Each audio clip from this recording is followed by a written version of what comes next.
Welcome to the 2020 Buckeye Book Fair. Thank you for joining us for this series of virtual events with Ohio authors and illustrators. The Buckeye Book Fair provides an annual celebration of literacy through author visits, educational programs for K through 12 students, and events for people of all ages. All of the books featured today and throughout the entire Buckeye Book Fair are available for purchase at buckeyebookfair.org. Should you have any questions for the presenters, please click on the Q&A button and type them in the window that appears, and they'll be answered later in the session. Hello, and welcome to the 2020 Buckeye Book Fair Author-to-Author Ohio and Politics panel session. My name is Russell Cross, one of the board members for the book fair, and my role tonight is to introduce our panelists. Senator Sherrod Brown is Ohio's senior U.S. Senator and has dedicated his life in public service to fighting for the dignity of work, the belief that hard work should pay off for everyone. His book, In Desk 88, 8 Progressive Senators Who Changed America, he tells the fascinating story of 8 of the senators who were there before him and who, despite their flaws and frequent setbacks, made decisive contributions to the creation of a more just America. Kimberly Hamlin is a historian who writes about women, gender, science, and medicine in the U.S., and a recent recipient of a National Endowment for the Humanities Public Scholar Award. Her new book, Freethinker: Sex, Suffrage, and the Extraordinary Life of Helen Hamilton Gardner, tells the remarkable story of a woman who dedicated her life to securing women's financial, physical, and political autonomy. David Giffels is a professor of English at the University of Akron, where he teaches creative nonfiction in the Northeast Ohio Master of Fine Arts program.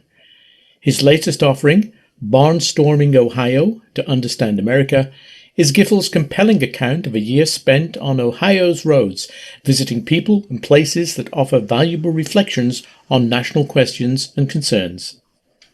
Jack Shuler is chair of the Narrative Journalism program at Denison University, and he explores the current addiction crisis in his book, Ohio, the Overdose Crisis and the Front Lines of a New America.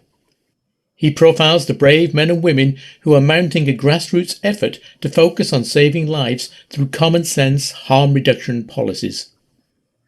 Mark Godsey is Professor of Law at the University of Cincinnati and a leading attorney and activist for the wrongfully convicted. In Blind Justice, a former prosecutor exposes the psychology and politics of wrongful convictions.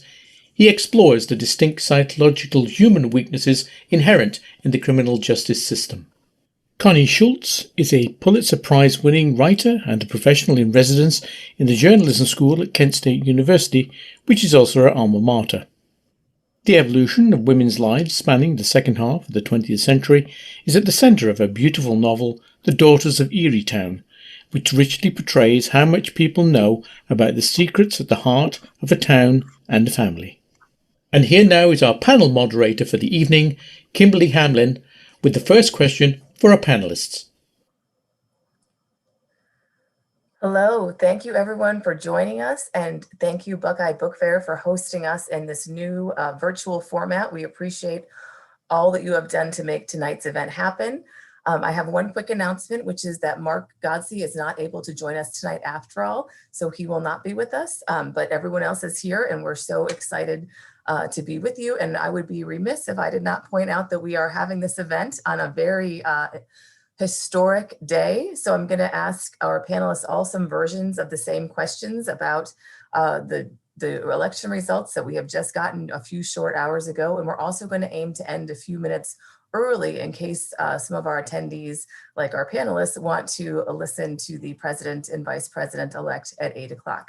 So first, we'll talk with Connie Schultz, and then we'll go to Senator Brown, then David Giffels, then Jack Shuler, and then we'll have time for audience Q&A around 7:30. And you can use the the Q&A feature if you're on our Zoom to put your questions. So we'll look forward to hearing from everyone who's with us tonight too. So Connie Schultz, I'm so glad to see you again, and I want to start with you. Now, we are here to discuss your beautiful, beautiful new book, Daughters of Eerietown, but I would really like to start by asking, what's the mood like tonight in the Schultz-Brown household? How have you all been spending today, and what are your initial thoughts on this historic day that we are witnessing?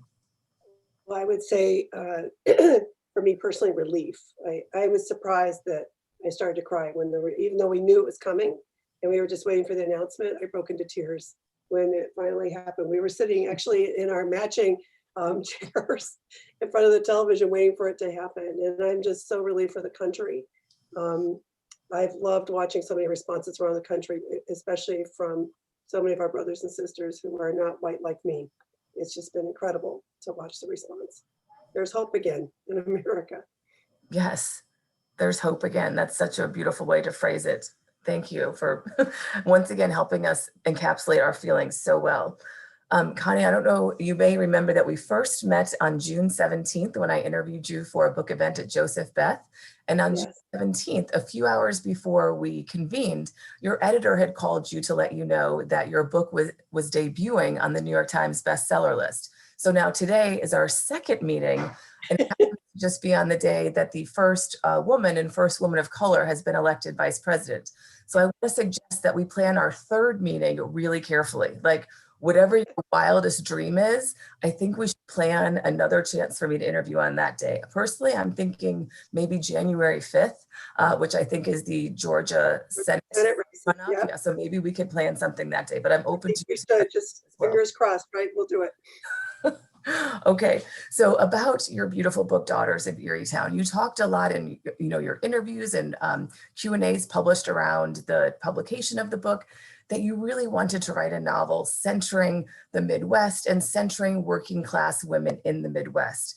I'm wondering now, since we're a panel on the politics in Ohio, how can these women, how can the Daughters of Erie-Town help us understand the 2020 election? What does Samantha McGinty have to teach us about the 2020 election?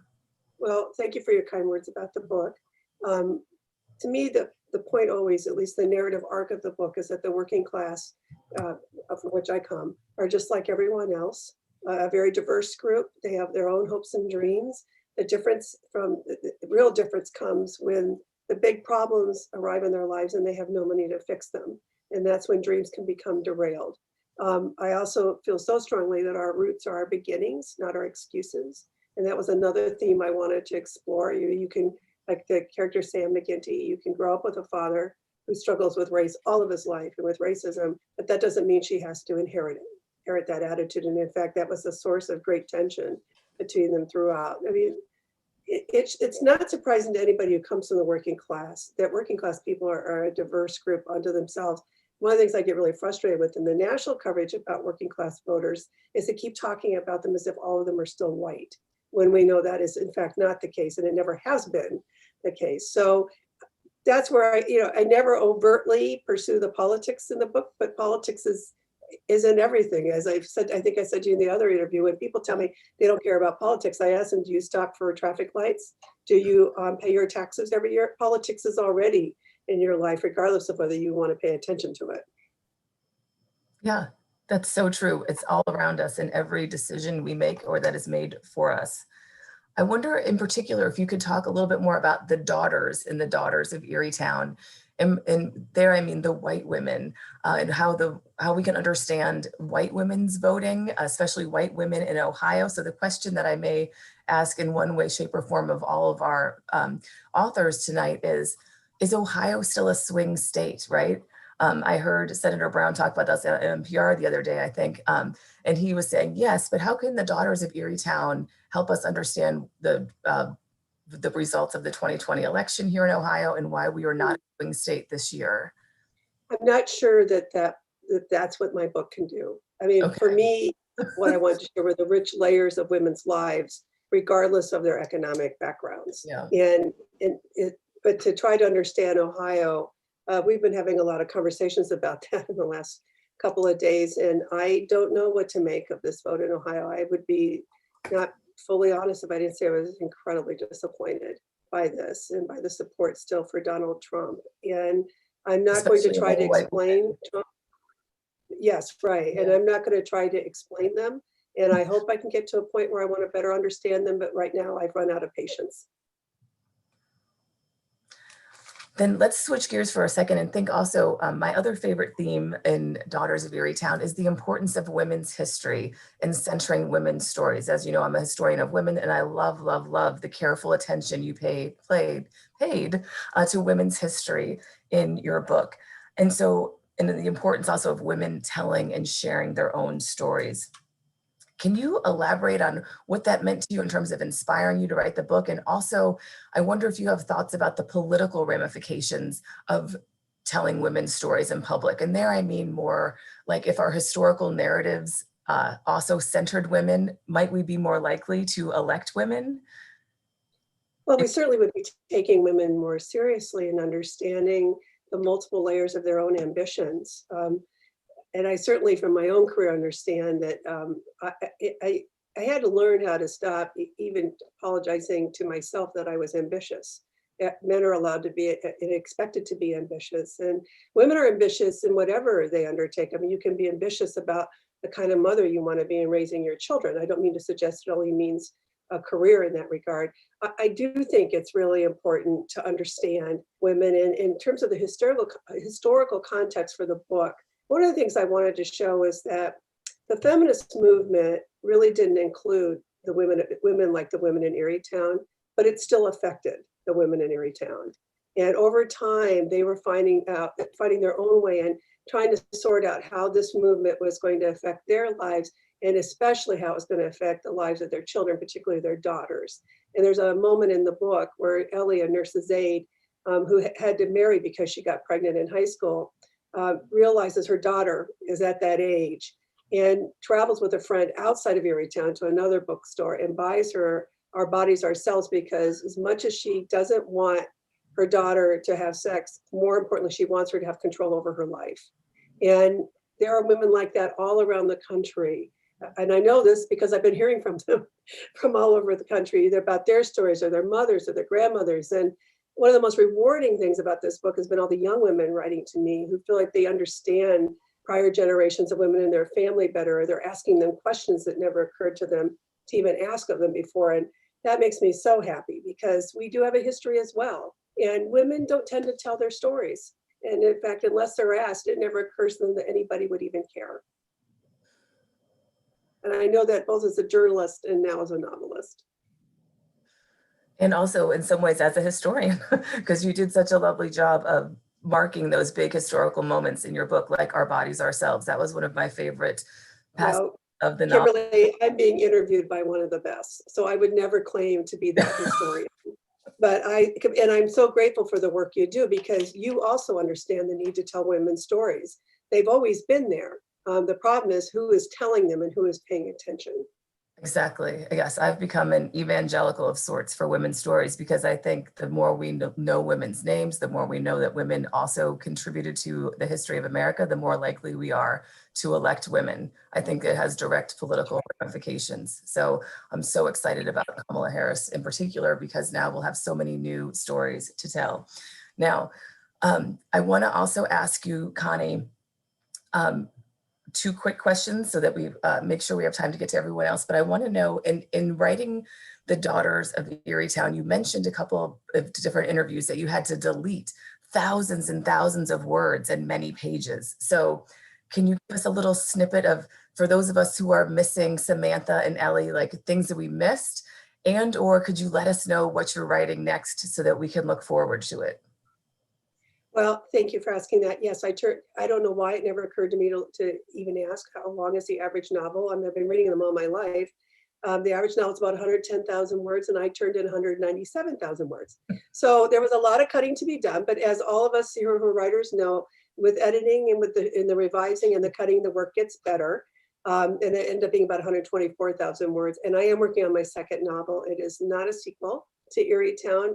Readers keep asking me that, and there may be one down the road, but it won't be that one. But I promise you will again be stories of women, and they're starting to take over my head, which I consider. So thanks for asking. And the working title right now is Because You Asked. Because You Asked. I love. It's going to be really good because I've heard a lot of talking about it. Poor Sherrod, he hears everything. And Connie, I also want to thank you for your Twitter feed. I feel like you are such a wonderful presence on Twitter. You tell us when to sleep, you tell us when to breathe, you tell us it's going to be okay, and you tell us when to act. So final thoughts on what do we do next after we breathe and sleep? What's our next step in the coming days? Well, thanks for your kind words about what I'm doing on Twitter. Listen, the thing I'm most concerned about tonight is all these celebrations and people aren't wearing their masks and they're not distancing. And I hate to be that Twitter mom, but the thing is, COVID doesn't take a day off. It doesn't care who won the election. We're in for a long, dark winter. Here's why I'm most optimistic. Starting tomorrow, Joe Biden, probably starting today, as soon as he was declared, he is privy to all the same security briefings that Donald Trump is getting. And he is already assembling his senior staff and starting to figure out who he's going to put in the most important cabinet positions. And he's got a COVID team ready to go. These are all really good pieces of news, but we've never been more powerful as individuals. We can keep one another safe. So I would ask everyone who's watching to remember, please wear your mask. Please keep your distance. Don't go out if you don't have to, and avoid large gatherings. And I'm sorry to be that person. And I look forward to the day when I don't have to remind you of that. Thank you. Now I'd like to ask Mr. Connie Schultz some questions about his wonderful new book, Desk 88. Senator Sherrod Brown. This book is I love a group biography, and I love the impetus, and I love picturing you hunting for your desk those early days in the Senate and finding Desk 88 and realizing this is your desk.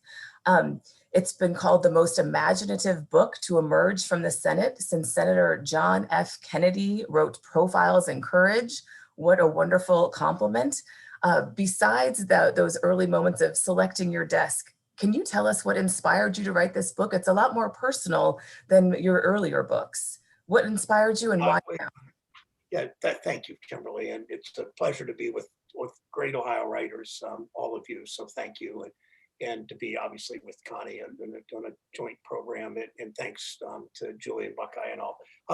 I was, much is done by seniority early in your Senate time, your committee selection, where your office is going to be and which floor, which desk you sit at on the floor. So there were 10 desks left when it was the freshman's turn. And we all kind of looked, and there's no bad seats. You're not sitting behind a post at old Cleveland Municipal Stadium. You have a direct view, right?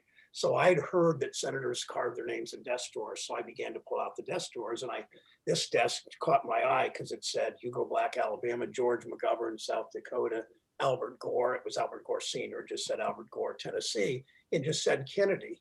So Ted Kennedy was sitting nearby. He was in his last, he was not sick yet. He was in his last couple of years of life, but he was sitting there. And I said, come here a second, Ted. And he walks over. I said, which brother's dead? Obvious, because I have dead. So I began to look at the names and think about it. Connie and I both believe that you can do whatever job you have. You can do it if you happen before we're there. What people live and how they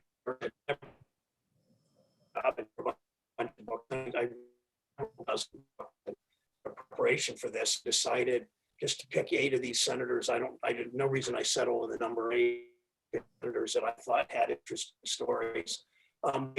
Especially as I do in women run for this, and you're better than running it to understand it. But this desk, the people that sat at this desk were essentially all white men. One Asian American man, why I didn't choose him to write about. But so that's, in the future that will be different. But the book was took. Oh no. Did we just lose the senator? It looks like we did lose their connection. If you want to, I think he's back. yes, they'll probably come back. Okay. Yeah. Senator Brown, we just lost you for a second. Took about okay, in about 5 years in, I thought I was pretty much done with the first draft, and I showed it to Connie, and she said, "You're half done," when she read it, which was not a good week for our marriage, admittedly. But I needed to hear it, and I went back and then put a lot. She said, "You've got to put more of yourself in this. Any historian can write about these 8 senators, but put yourself in." So I wrote essays about each of the 8 senators, and that clearly made the book better than it would have been. So. Well, I was right. I knew that if he was in it, would be a better book, and I was right. So was you need to add that part. I did say you All were right, right. okay. I Well, said I just want to Connie was emphasize right. that. Did I interrupt her questions, Kimberly, when you were asking her? All right, go ahead. I take the fifth on that. Also, Senator, I always side with the wives. So, I got that feeling. but I did like the Connie suggestion though, that each chapter, each profile concludes with your thoughts on how you relate to the legacy of the previous inhabitant that you have just described. That was a really good idea. I didn't know that it was Connie's, but in terms of as a reader, I loved those sections of the book. It was really I think it was right entirely. So and I wanted to ask you to say a little bit more about the role of race, because to me, one of the most touching elements of the portraits of these, heroic in many cases, flawed, but still, progressive, trying to do the best they could men, was how many of them were able to change their minds about race. So Hugo Black renouncing the Ku Klux Klan, Al Gore Sr. What was it, do you think, about these previous inhabitants of Desk 88 that enabled them to see beyond racism, to have a new idea, especially in the early to mid 20th century? I think they were all decent people, and they all began their ambition in so many ways. And sorry for the verb here, their ambition trumped their humanity and their morality for a period of time. As they matured, their progressivism. I mean, they really did care. The fighting, in the more sexist terms, perhaps fighting for the little guy. They really did care. All of them were that. That was the common thread. That standing up to private power is really the common thread. And Emerson said that it's a battle between the innovators and the conservators, and the conservators want to hold on to their privilege, and the innovators, or the progressives, want to move the country forward. And they all wanted to do that. Gore was, and so Black went the furthest on his journey, and was a great civil libertarian on the court, and he was burned in effigy at his law school 30 years after he had been a member of the Ku Klux Klan. So he came so far. Al Gore Sr., one of the things I liked most about him is he was mixed on civil rights. He took on Strom Thurmond early in his career, in his Senate career. He then, though, voted, to the disappointment of his son, this future vice president, who was then, I believe, 18 or 19. I have to remember that. I can't for sure. Voted no on the Civil Rights Act. But then in his third term, he got a lot more courageous. He voted for voting rights. Which he should have, of course. He took on Johnson on the war, his president of his own party. He fought for a progressive corporate tax against all kinds of interests. Then he opposed very vigorously and openly and aggressively Richard Nixon's two conservative, one of them was a segregationist perhaps, but very conservative Supreme Court justices, knowing that Nixon would come after him, knowing that it might cost him his seat, and it did. And I think that, so many senators have this ambition to be president, and more than there's several in this book did. Two of them were candidates. Gore kind of was, really three of them if you count Gore. But there's a saying in the Senate that if there were a secret ballot on who should be the next president of the United States, it'd be a 100-way tie for first. Because all of us probably think of ourselves there at one time or another in our careers. And but Gore had given that up clearly. I mean, he was going to be doing his job right. And I think as people mature, they're more likely to put those political considerations a bit more aside. That's what I want to think anyway. But these are all, as I said, all flawed. All of us are. Almost all of them got better with age, which made me kind of think a lot about this. That's really helpful for us to think of today. And I really appreciate it in the afterword too, after highlighting these examples of bravery and courage, of changing your mind, of not being afraid to, speak your mind. Then you go in the afterword to what it was like in the Senate chamber during the impeachment hearings, and especially what you observed on the other side of the aisle. And that was really moving to me, because there we saw no examples of courage, no examples of bravery, and all fear. And you write so movingly about the fear that has overwhelmed the Republican Party in particular. So I wanted to know if you could speak a little bit more about that. How can we get away from a fear-based politics? What's our best hope? Yeah, that's the second part of your question is a lot harder than the first part. I said, desk 88 is right now. It sits on the edge of the center aisle, so 6 feet away, perhaps across the aisle, 6, 7 feet away. The Republicans sit. We the Democrats on one side, Republicans on the other, and I watched them closely. I mean, we had a lot of time to sort of sit and observe during the impeachment trial, and on the question, the central question of impeachment, of course, the ultimate question is, innocent or guilty.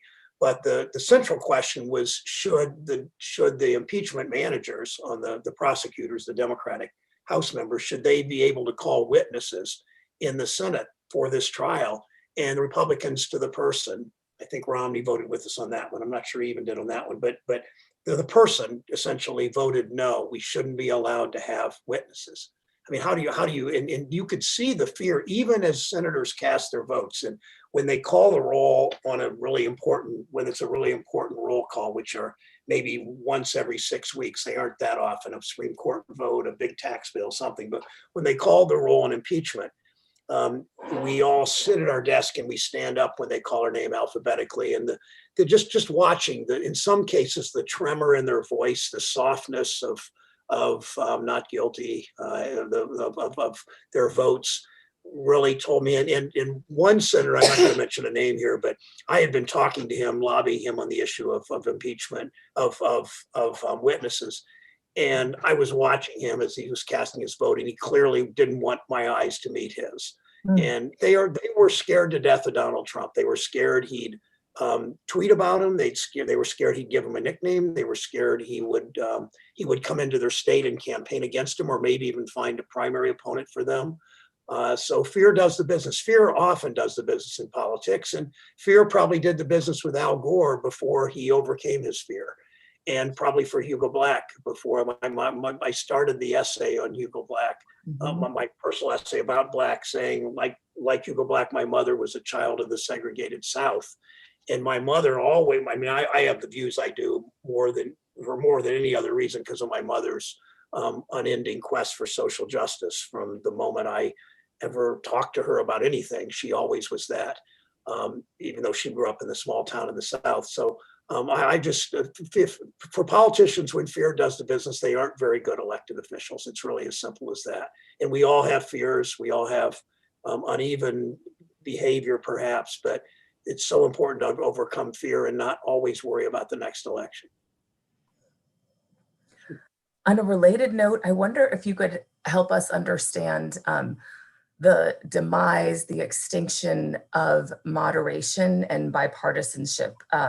This comes up as a theme in your book about the way that the previous inhabitants of Desk 88 worked, and I witnessed it myself. I graduated from college in 1996, and I wanted to work for a pro-choice woman running for Senate.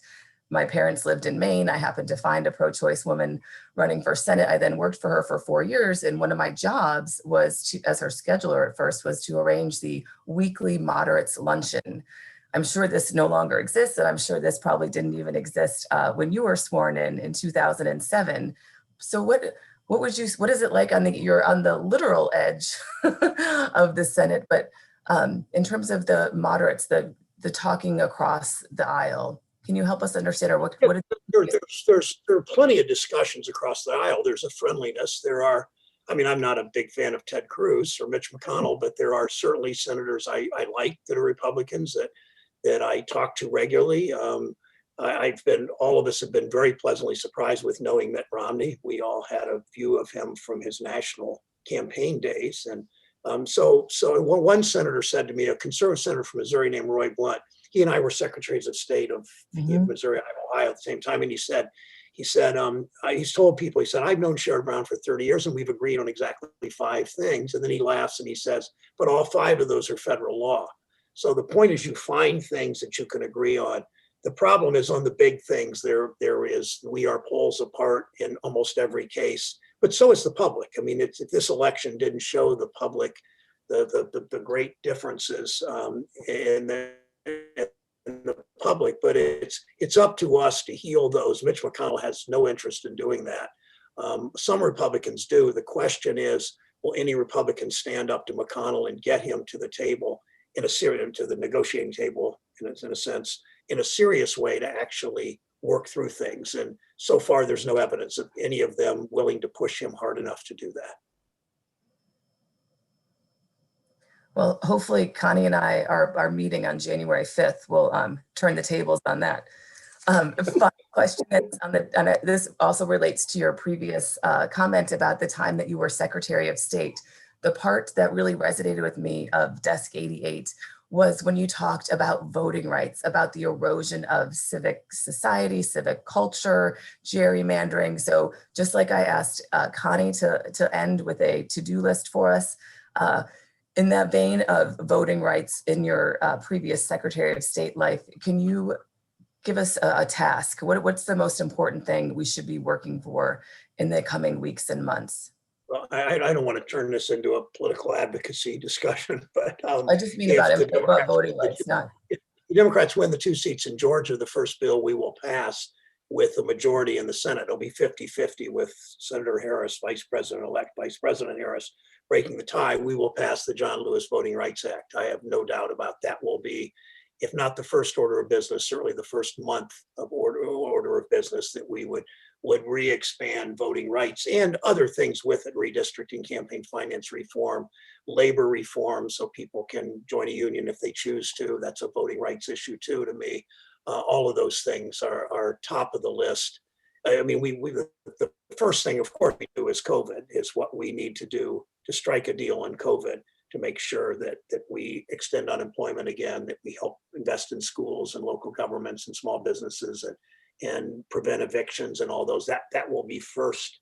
If we don't do it in the next 2 months with McConnell, then we do that first if we have a majority. Great. Thank you. That was so inspiring. And thank you for your inspiring book and your current inspiring example as the current inhabitant of Desk 88.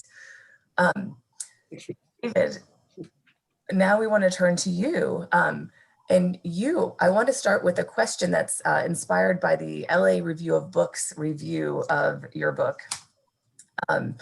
Barnstorming Ohio to Understand America. And the reviewer commented that your book was going to either help us understand how the demise of the saying, as Ohio goes, so goes the nation. So 2020 is the first time, right, where Ohio has not been one of the states that predict the outcome of the presidency.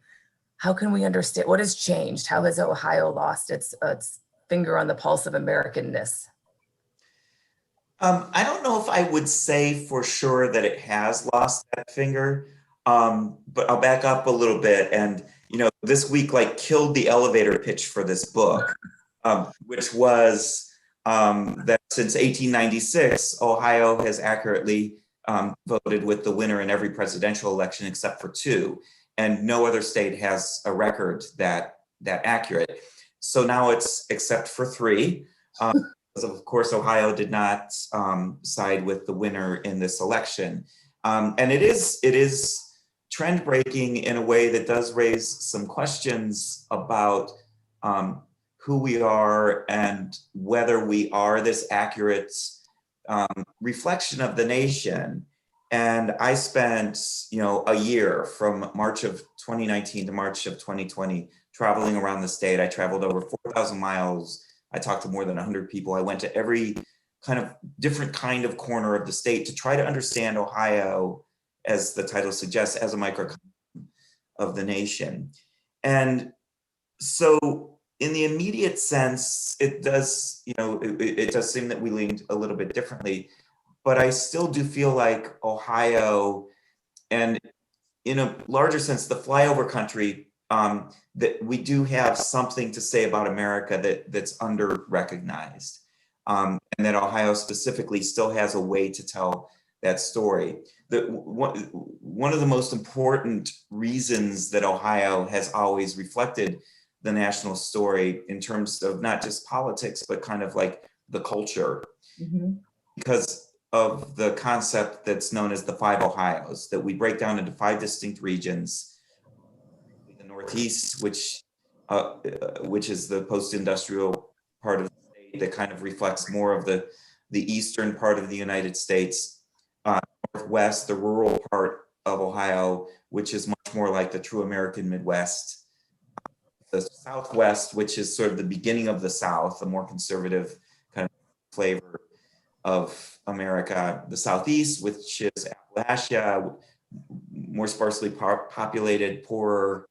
And then finally Central Ohio, which is dominated by Columbus, the only growing city, a more suburban vibe, and the third largest campus, the Ohio State University in the country. And so each region is distinct, and each region has voting patterns which are distinct. And that's why it's always been a useful model.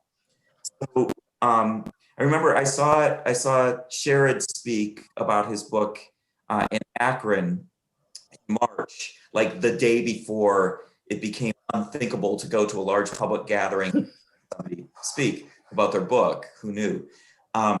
And that day, I remember specifically that Sherrod said, Ohio's in play, because people didn't believe it was at that point.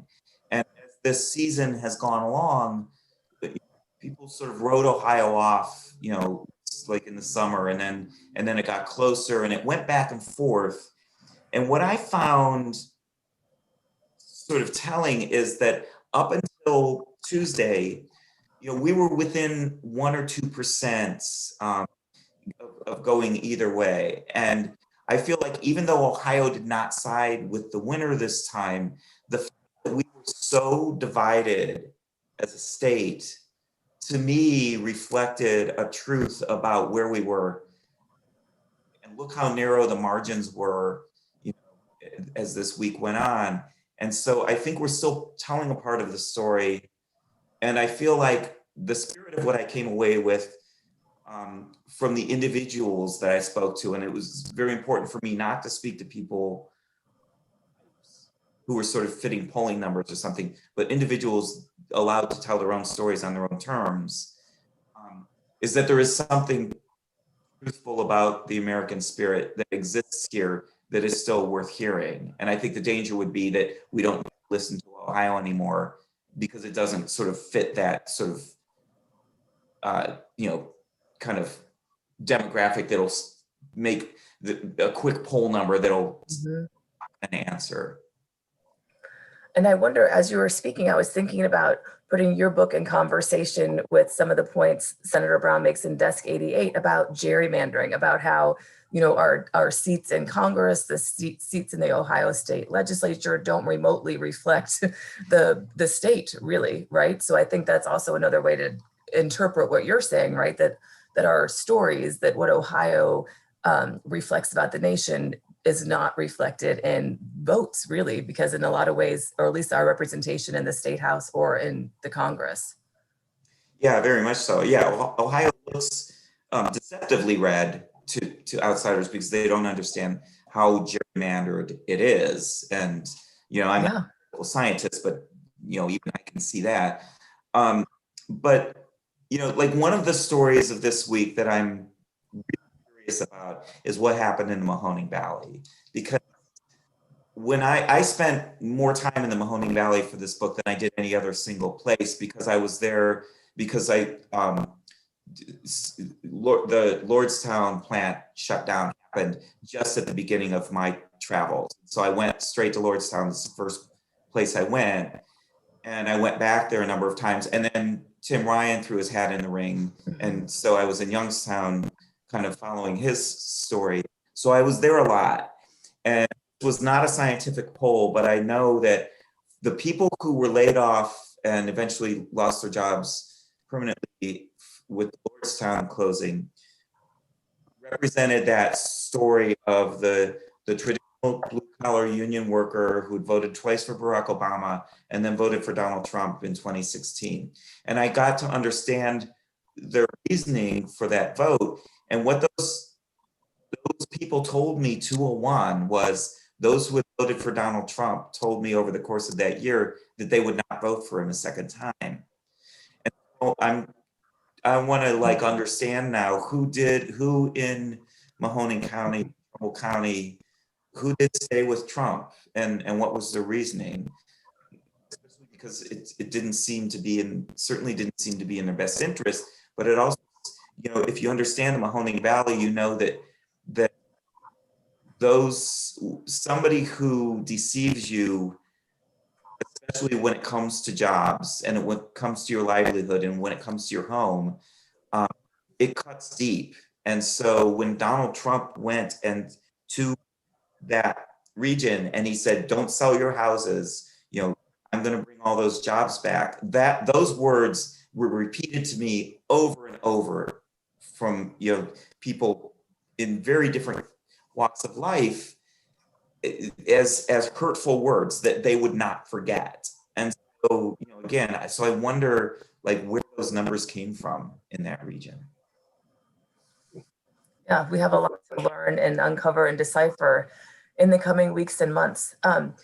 I live in Cincinnati, so perhaps I'm biased, but my favorite chapter of your book was 11, titled Translation. And that's when I was in Cincinnati the week that Toni Morrison dies. And that's when you talk about the story of Margaret Garner. That's when you go to the Freedom Center. That is such a moving chapter. And I think that in terms of what stories are, you know, unique to Ohio that help us better understand America, like I feel like Ohio has so much to teach us about race, about healing, about the Civil War and its enduring legacy, right? And you really capture that so much. So I wonder if you could just say a little bit more about not just the Cincinnati chapter, but other elements of your book that speak to this question of race. Yeah, I went to Cincinnati to write about race in America because it's one of the most racially complex cities in the country. And also because you know, Cincinnati is, depending on who you look at it, it's the end of the South or the beginning of the North. And it was the literal crossing over place for the Underground Railroad. The Ohio River was referred to as the River Jordan. And of course, the story of Margaret Garner, the historical story of Margaret Garner, was adapted by Toni Morrison for her, what I think is the great American novel, at least of our past century, Beloved. I wanted to find the place where Margaret Garner crossed over, not just as a matter of literary curiosity, but because it represents a point in our landscape that we need to understand. Because if you follow the trajectory of her crossing over from Kentucky to this point on the Ohio River bank, and you go exactly straight 1 mile north, it's the place where Timothy Thomas was shot, a 19-year-old unarmed black man shot by a white police officer in Over the Rhine, and sparked riots and sparked a response by the community. It tells an important story. And I understand this more even now because the story I told of Timothy Thomas in the book is that when Cincinnati had its version of this ongoing American tragedy that just keeps repeating itself, Cincinnati didn't try to quiet the unrest and then move on. Cincinnati addressed it, the leadership addressed it head on and came up with something called the Collaborative Agreement, which was this multifaceted aggregate of the community of people from the neighborhoods, of police leadership, of the civic leadership, of social services, and they put together this document that was meaningful, substantial change in how the police and the community interact. And it's a living document. It's been updated once, it's undergoing an update now, and it's been, other cities have used it when they've been confronted with their own unrest following a shooting of a black citizen. The leaders of the Collaborative Agreement went to Ferguson and they took copies of the document there. What I wondered, I knew that this book was set in a year that was aimed toward an election, but I very much wanted it to be a book that was taking a long view of the past, and I hope was looking into the future of my children, so that this wasn't about an election that would look 4 years ahead, but would look the generation ahead. And I'm reaching an age where I'm thinking not just about politics, but about most things now more generationally, and not how does this affect me, but how it's going to affect my children, but what's my country going to be and what has it been? Well, look what's happened. This book ends in March, and that's the year that has continued in terms of race in America. And certainly with, I've said many times, if you want to understand what to do in times of massive job loss, come to Ohio, because we've been doing it for 2 generations. Well, now suddenly since March, we're experiencing massive job loss. We have a lot to teach. Mm-hmm. We have a lot to teach. The reason Ohio adapted to the pandemic, a public health crisis, so readily and so nimbly and with such collaboration is because we've been adapting to the public health crisis of opioids. And I know Jack will have things to say about that. And so, so Governor DeWine was relying on his public health director because she was chosen to help us maneuver this tragedy we're going through. Ohio still has a lot to say, and I think still has a bellwether instinct and history. We have a lot of scars that that represent hard times that other places haven't gone through yet that we have to teach, and that's something, there are things we've been ashamed of in our past that I think now we can hold up as ways for others to understand where we're going. Yes, I could not agree more. And your book does such a wonderful job of pointing the way and highlighting all stories and lessons for us. Thank you, David. And thank you also for setting up our transition to Jack's work. I really appreciate that. Jack, so as David mentioned, your book, This is Ohio, The Overdose Crisis and the Front Lines of a New America, really centers Ohio and the opioid crisis, and it centers grassroots activism. But can I ask you a 2020 election question first before you tell us more about your research? I want to know what you think about the fact that in 2020, all the states that had some sort of legalization of a variety of substances on the ballot, all I think passed. Yeah, I think it's great. I think it's a step in the right direction.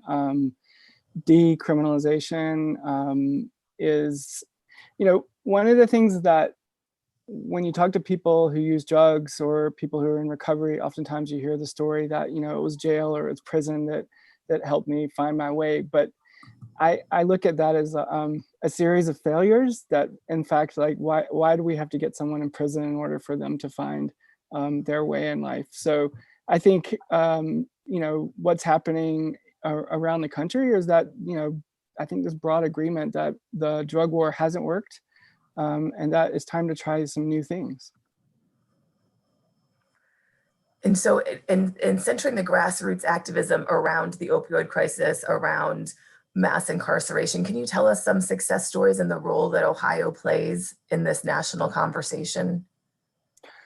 In my book, I don't, there aren't a whole lot of success stories, to be quite honest with you. Or success tactics, strategies, I guess. Yeah, I think that some of the things that we're trying, is we're trying things like drug courts, we're trying things like, day reporting, things like that. There were a number of people in my book who were in those programs. But increasingly, we're finding that they're not as successful as people would like to think that they are. That in fact they tend to disrupt people's lives in ways that that make it harder for them to find their way in the world.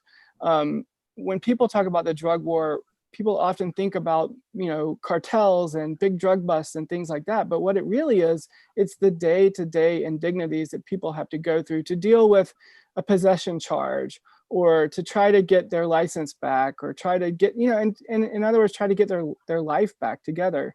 One of the central figures in my book had a charge, abuse of harmful intoxicants charge against him down in Pike County. And it happened to him while he was actually in treatment, and he somehow got a hold of some heroin, he overdosed, he went to the hospital, and he was charged, right? And so I kind of followed him as he tried to deal with this charge. And I went down to Waverly, to the courthouse, which is in down in Waverly. I went down there several times with him, and every single time I went with him, the judge would say, well, can't meet with you today, come back on this date. And, it was basically 8 hours of his life, taken away from him as he's trying to deal with this charge. That's not dramatic. That's not a big deal, right? But that's what a lot of people, in this country have to deal with on a day-to-day basis. So I think it's like rethinking that approach that gives me a lot of hope. I think that there are people who understand that. I think there are a lot of judges who get that because they're dealing with it in their courtroom all the time. And I've had judges tell me, I'm not a treatment counselor. I'm not a doctor. I'm not a nurse. This is not what I'm supposed to be doing. And yet they have to do it every day. And that really resonates with one of the sort of key quotes or themes in your book, that every drug overdose is a policy failure, right? It's not, shouldn't fall to judges to treat it. It shouldn't fall to individual people. It's a policy failure day in and day out. Yeah, or police officers, or we put too much. We burden people with School issues that are systems. much bigger than them. Yeah. So I was gonna say David's thing about Ohio being able to teach people something. I think that's absolutely true. It's what I saw, when I was reporting on this story, was just how beautiful grassroots organizing can be, and how life affirming it was for me, and it made me believe in democracy and democratic institutions again, to see people who had never thought of themselves as someone who could speak in a city council meeting, or could actually, two of the people that were in my book were on a panel discussion with Senator Brown in Newark. And these are people who'd never done anything like that in their life. And there they were, talking to Senator Brown about, the way that they saw the overdose crisis in Ohio. And so that to me was, that is a lesson. I think Ohio has a rich history of being actively involved in the community on a grassroots level.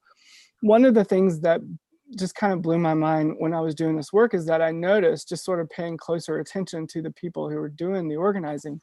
My cat just jumped on me. Is that, they had different opinions about politics on a national level, but on a local level, when they found something that they could work on together, they could come together. And that gives me hope in this moment, that we are going to figure out ways to cross the divide.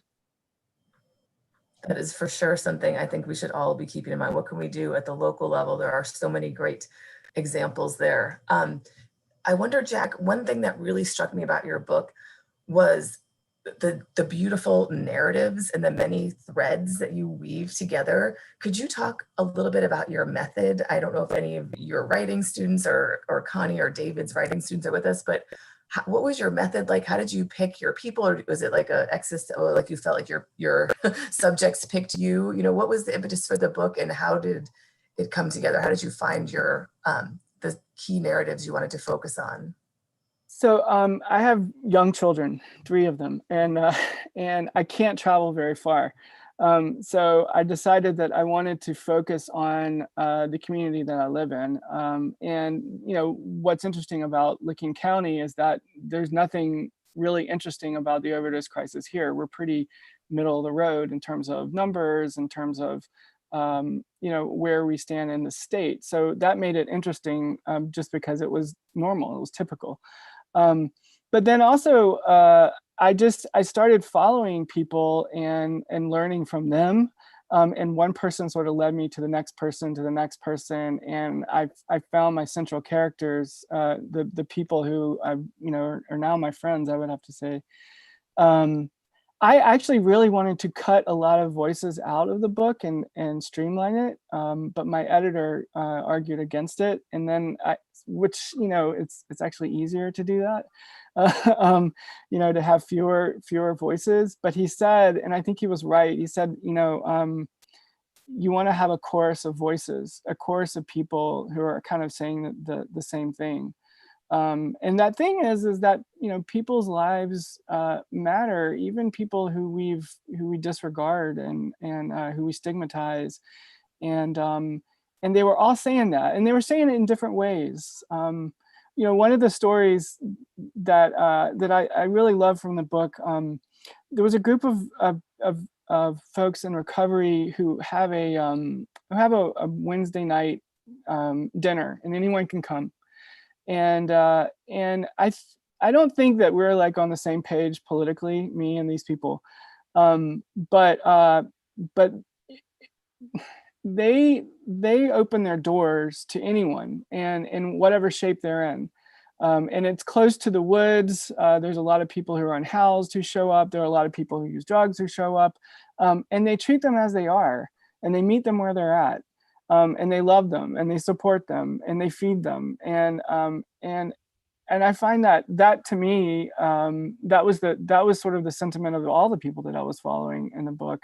And it gave me hope. I think it's a hopeful book. The reason I called it "This Is Ohio" was because I got so sick and tired of seeing how Ohio was portrayed in the national media around the overdose crisis. I mean, the numbers are staggering. And in May, we had over 540 people died of an unintentional overdose in our state. And that's the most of any month in the history of our state.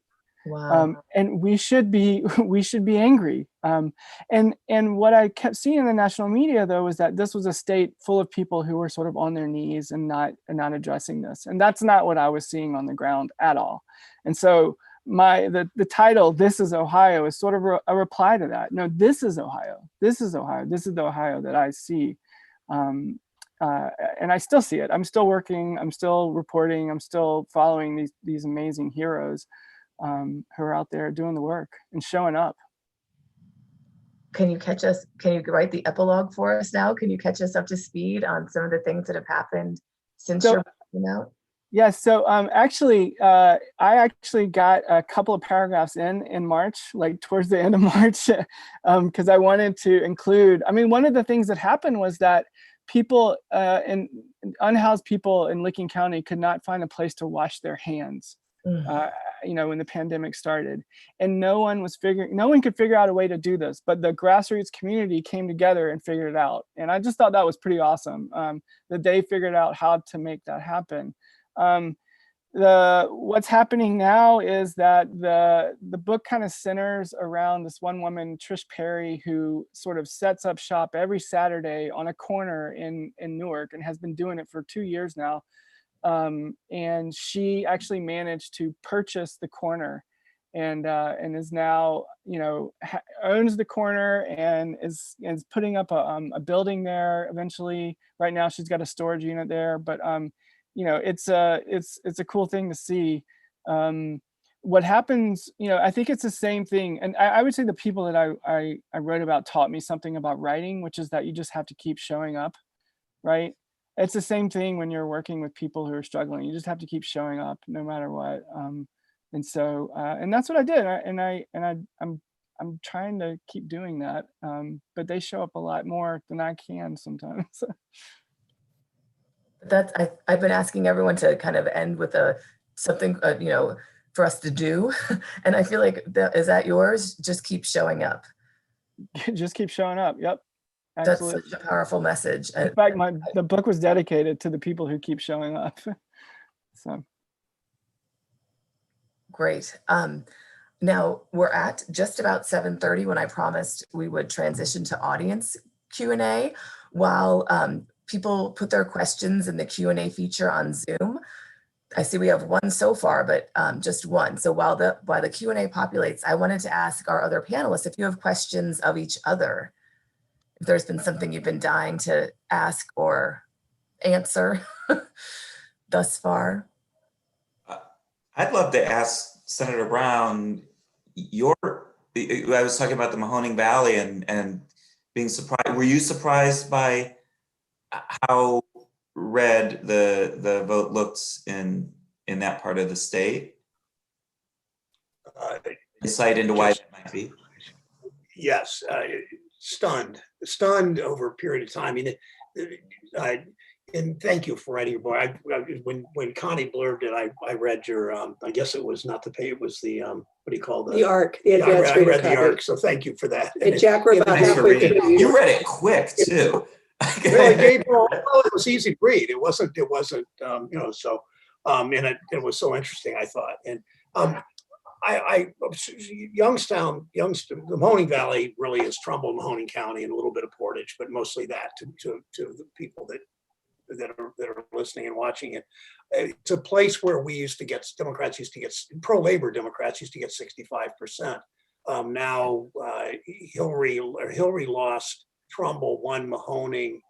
Joe Biden lost both. Mahoning very close. The provisional ballots may make him win there, but it's tied, but not like it used to be. So the drop has been from 60 to 65 to high 40s, low 50s. And I thought what you did, because I heard so many people talking about Trump betraying those workers, promising and not doing it. And I understand 4 years ago, as I thought more about it, that people thought that, well, other politicians have promised to bring these jobs back. Nobody ever has. So both parties. So I'll try this business guy. Maybe the business guy can do it. He's bombastic. He talks stuff. Maybe he can do it. But he didn't do it, obviously, and he betrayed them, and then they still voted for him. So I'm pretty perplexed by a lot of things in politics these days, David. And that one's near the top of the list. And I talked to Tim Ryan today about it. He is too, or yesterday. It's just that people were. I don't think they'll have the same support for DeWine in Portman in 2 years. I don't think they become Republicans, but they don't much like Democrats. They don't much like politicians of either party, and maybe Trump's just enough of an anti-politician to them. But Democrats will never get to that percent again. But then Democrats used to lose Hamilton and the county where Kimberly lives, and Franklin counties, and those are now strong Democratic, real Democratic stronghold. So everything's flipping in the state, essentially, as you're seeing. And the place Jack writes about, places like Newark and Mansfield and in Lima and Chillicothe and Portsmouth, Waverly, used to be very different. Those smaller cities feel just they're gone for Democrats for now. We don't do enough for them, neither do Republicans, but we've got to do more. Thanks. Any other panelist questions before I turn to the Q&A? Let's hear from the audience. Yeah. Okay, let's do it. Carla Perry is wondering if there's any comments on the bigger cities with universities going blue in Ohio.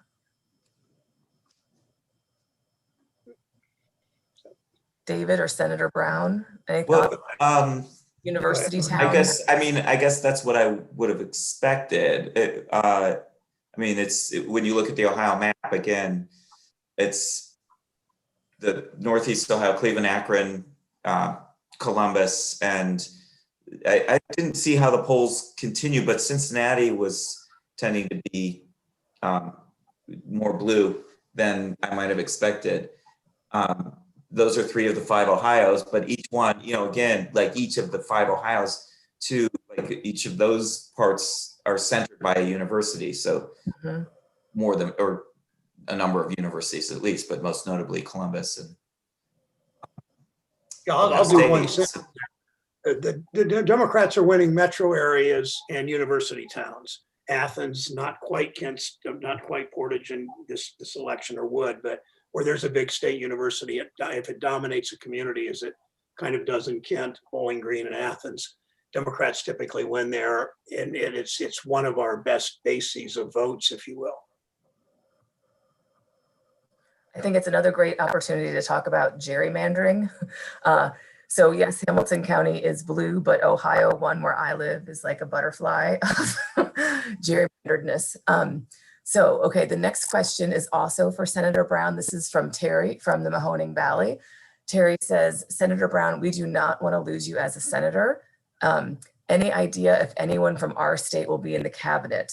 But please don't let it be you, I think is the subtext of the question, and was curious. He says if Tim Ryan maybe will be in consideration since his seat was gerrymandered. Yeah, Tim, thank you. I have no interest at all. I want to stay in the Senate. I love the Senate. I don't want to be in the cabinet. I don't know that I'd be asked, but I don't want to be. We'd lose the case where DeWine would appoint a Republican, but I just don't want to be anyway, and I wouldn't because of that reason. Both Tim Ryan and Marcia Fudge, there is interest from the administration in each of them. For Tim, it could be Department of Energy or Department of Labor. For Congresswoman Fudge, who is our Congresswoman in Cleveland, there is interest in her being the Secretary of Agriculture. She is a leader on farm issues and in food issues like SNAP and school lunch programs and all. She particularly likes family farms. I mean, has interest in that from the Agriculture Committee. So those two may or may not be. It's the choice exclusively of the President of the United States. So we'll see. But thank you for that. We have another audience question for Senator Brown. This one's from John Kinney, who loves Connie Schultz's work. John Kinney wants to know if you have any regrets about not running for president this time around. No, I really don't. It was just something, Connie and I talked about it. We went on a 3-month, 2.5-month kind of dignity of work tour in the early 4 states and made the decision not to. Mostly personal reasons. You've got to really, really, really want to be president to run and go through that. I think that we nominated the right person. I'm not sure anybody could have pulled off what Joe Biden did, and just the steadiness and how he did what he needed to do. And he fit Pennsylvania, Wisconsin, Michigan, and Ohio, I thought too. I thought we'd do better here, but I'm just so grateful that Joe Biden's going to be president and Kamala Harris is going to be vice president. We have a question. Julia, our fearless leader of the Buckeye Book Fair, has shared a question from the internet that's come in from YouTube for me and Connie about what we think about the changing role of women in politics. Connie, what do we think about the changing role of women in politics? Well, Kimberly, I'd like you to go first because you've been, I mean, first of all, you've been asking all the questions and you have a lot to say about this. Okay. I will switch gears. Yes. So I think I'm very excited about the changing role of women in politics. I think 2018 was thrilling. I think 2020 now since 12:17 p.m. today has been also thrilling. One thought I did have though is, why not Kamala Harris at the top of the ticket? Why not a woman at the top of the ticket? This is something I think and write about a lot. Why do we still have this reluctance for women as president? And I think in part it has to do with our history. I was mentioning earlier in the meeting before the live session that I've become really an evangelical of sorts for women's history, because I think that the stories we tell about our past shape what we think is possible in the present and in the future. And if all of our schools, all of our monuments, all of our holidays, all of our textbooks are white men, then our politics are trust the white man in charge. But if we tell truer, more nuanced, more diverse stories about who we are as a people, then I think we'll be able to imagine different sorts of people in positions of leadership. So I am excited and energized by the changes in politics, but I also think that there's a lot of barriers and a lot of work we have to do. I think white women, and I'm speaking as a white woman myself, I think we white women have a lot of work to do among our sisters in terms of sorting out our long history of racism and our long history of picking picking our racial privilege over our gender solidarity in some ways. I think that's played out in 2016 and again in 2020. And the other thing I think and write a lot about is the sexual double standard. I think the sexual double standard is patriarchy's last best tool. And I really think that it keeps women from office and from positions of power in numerous myriad ways, not just from outright assault, but also from fear of shaming, what will they say, having your previous sexual history brought up in the public light. I was so glad and honestly surprised that that did not become an issue after Kamala Harris was chosen as the VP, because there had been sort of rumors about her previous sex life when she was first running for president. And I thought, oh God, here we go again. So I'm hoping that we're witnessing a sea change in how we treat women running for office. And I think that that's also hopeful, but I think we have a lot of work to do. Connie? I think that's a wonderful answer. And I would build on it only in this way. As somebody who's older and of the boomer generation, when I talk about this a lot, when I give speeches to rooms full of women who have a lot of women in my generation, we really have to carry as we climb. And that is something that I would like to see more of. I don't think we need to step aside, but we need to make room for the next generations of leaders, particularly women and people of color. And there's a lot of experience and wisdom that our generation can bring to that and be supportive, and also understand the opportunities that did not exist for us. We can do everything possible to make them exist for the next generation. You know, I always say there are two places to land for women like me. We can decide that we had to go through so much crap to get where we are, and why should anybody else not have to do that? Or we can decide it stops with us. Nobody's going to have to go through as much as we did. No women should have to go through as much, and we're going to fight for them. So that's where I would land on that. And I want to emphasize, building on what you're saying, I agree with everything you said. Yes, and I agree with everything you're saying. And just to offer one other hopeful example, this semester I'm teaching a new course, which I think might be the only one like it in the country. So I'm so glad that I'm getting to do this. But it's on the history of, it's called Me Too, a cultural history. So it's basically a class about rape throughout American history. We start with Pocahontas, and we start with the visual, the image that Senator Brown probably sees every day of the baptism of Pocahontas that's in the Capitol Rotunda, right? So these stories of sexual violence are at the core of our national identity, right? But the students in this Me Too class that I'm teaching at Miami are so awesome. And they have so many great ideas for change. The work they're already doing, the ideas they have for the future, the hope they have for the future, you know, gives me such joy and enthusiasm every day. So yes, to Connie's point that we lift as we rise, right? Yes, so I will check the Q&A feature to see if any other questions have come up. There is one question from Molly Carver, which I feel awkward reading because it's to me. But she says that as an author on this panel, give us your words of action in the wrap up. Well, thank you, Molly. Wait, Kimberly, you actually yes. left the part out that said, Kimberly, you have done a great job moderating. Yes. So Kimberly, you left the part out about that. So we need to say that. Now go ahead with the question. Thank you. Okay. Thank you. Well, what I would like to end with is something I've been also thinking a lot about in 2020. So I had a book that came out this year too. It's called Free Thinker. It's the biography of the fallen woman, meaning a woman who had sex before marriage and everyone found out about it. A fallen woman who reinvented, moved to New York City, then DC, and ended up securing congressional passage of the 19th Amendment and dying as the highest ranking woman in federal government.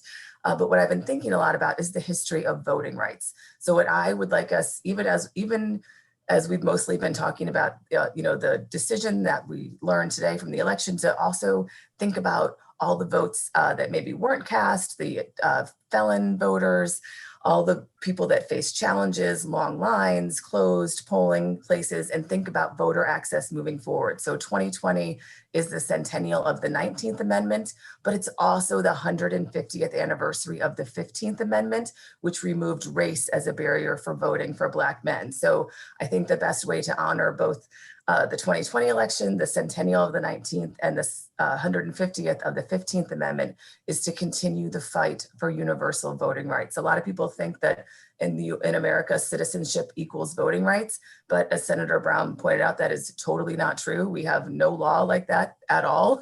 And so I think that that would be my words of action, that we continue the fight for voting access.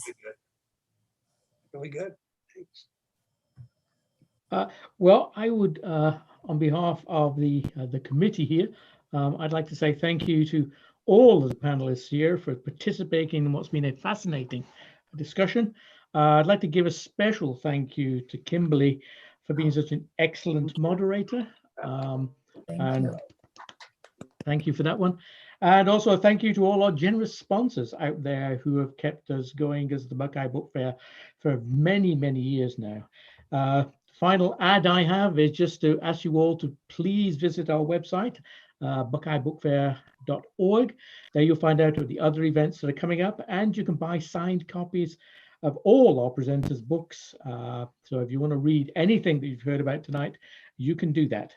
So thank you all for watching, and I hope you all have a great evening.